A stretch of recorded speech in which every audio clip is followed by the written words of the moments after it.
Ken Menzel is in studio with us, joining us from the Twin Falls County Sheriff's Department. Bill Colley with you, too, on News Radio 1310. KLIX and newsradio1310.com. That means you can listen to us online anywhere all over the world. And it's 8:33:54. And Ken and I were just talking about the fact that, where I grew up, we didn't go back to school until after the fair.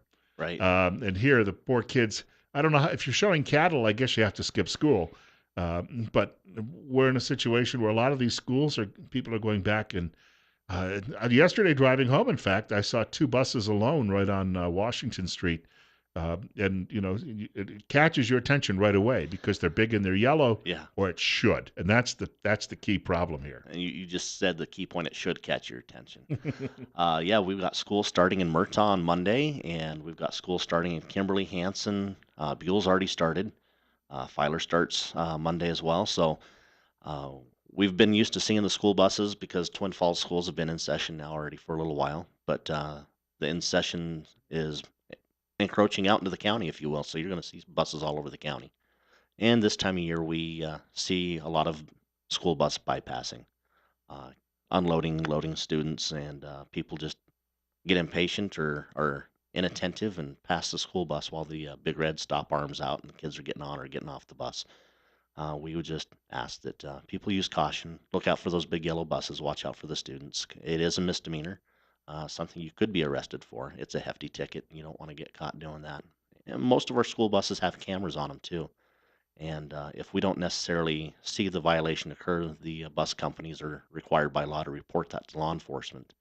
And oftentimes those school bus cameras catch the license plates, and we come write a ticket after the fact if there's enough evidence to show what happened. So just use caution. We don't like to write tickets. We like to be preventative instead of enforcing that kind of stuff. But it's about keeping the kids safe.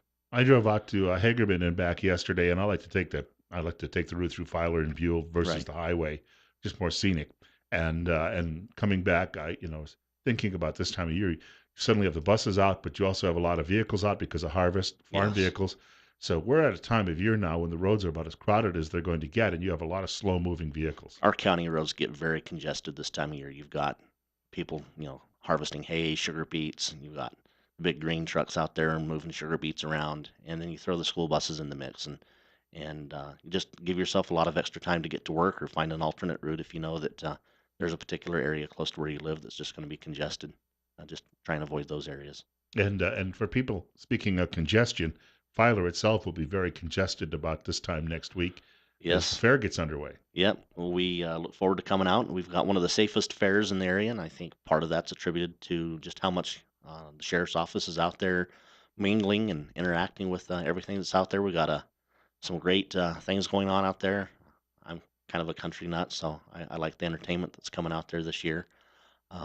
But yeah, it's a great opportunity to just interact with members of our community and make sure that everything's safe. It's interesting. Years past, we've seen some of the carnies come in and get arrested because they've brought their weed with them and whatnot. But that's usually about the extent of how exciting it gets out at the fairs. Some Maybe of the other counties, by the way, have issues with drunkenness and things like that we don't seem to have. we have a beer garden, but by and large, we don't have a problem with intoxication. I mean, maybe one or two events, but I just really haven't seen it. It really is a great family venue, and we enjoy being out there and being a part of that. I used to have a couple of buddies of mine that would go at least once a year to a fair like that, and they'd like to stop by and have a few of those cold rounds, but they always had somebody come by and either pick them up afterward, or one of them would actually take a bus home. And Yeah, so if you're going to be doing that, it might be wise to already have somebody designated in the family to stay sober and drive you home. absolutely. And if you don't have that hookup, if you don't have that connection of a safe way to get home, stop by, come visit us, and we'll see if we can't help you find a safe way home. And I think that's probably an easy way to do that because even though the embarrassment of having to ask someone, could you find me a ride, is so much better than some of the horrible things that could happen So much afterward. better than standing out on a white line on the side of the highway doing field sobriety tests, right? Yeah, absolutely.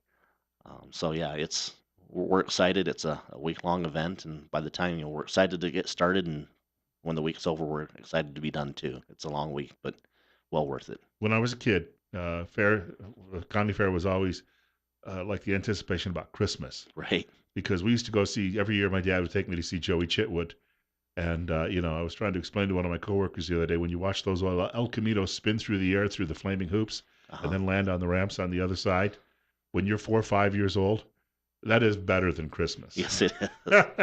Yep. Swing by and see our search and rescue booth. We've got raffle tickets. We're raffling away uh, 4 different firearms and an archery set and a deer mount. All the proceeds from that raffle go to continue to fund our search and rescue. And you see our search and rescue guys in the news quite a bit. We've got that great canyon that has an alert to pull people to it, whether it's base jumping or whatnot. And their services are utilized quite frequently to go help people. And so that is the major fundraiser that we have every year for them to keep them outfitted with the equipment that they need is that raffle. So swing by. We'll see you out there because I'm going to be out there a couple of days at least. We're working on something in the future where I'll be out there every day, but we're not going to give too much of that away not this year. Well, people would expect it this year. We can't do that, but Right. it looks like maybe in the following years we'll be out there doing this on a regular presence. So, Well, that'd be great.